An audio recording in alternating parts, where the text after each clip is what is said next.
এখন বর্তমান ফিলিস্তিনিটা ভালো চলতেছে।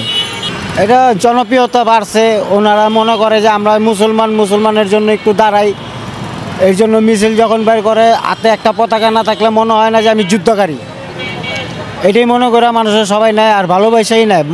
মুসলিম কান্ট্রি পতাকা একটা হাতে থাকবে, গর্বই অন্যরকম।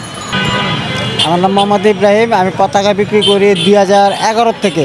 বিপিএল খেলা যখন আসছিল আর মনে করেন বিশ্বকাপ যখন হলো তখন থেকে।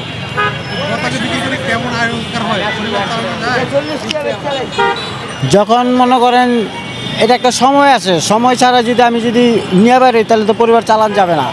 এমনি হয়, ভালোই হয়, যখন সমাবেশ হয় খেলাধুলা হয় তখন ভালোই হয় ইনকাম, তখন মোটামুটি চলন যায়।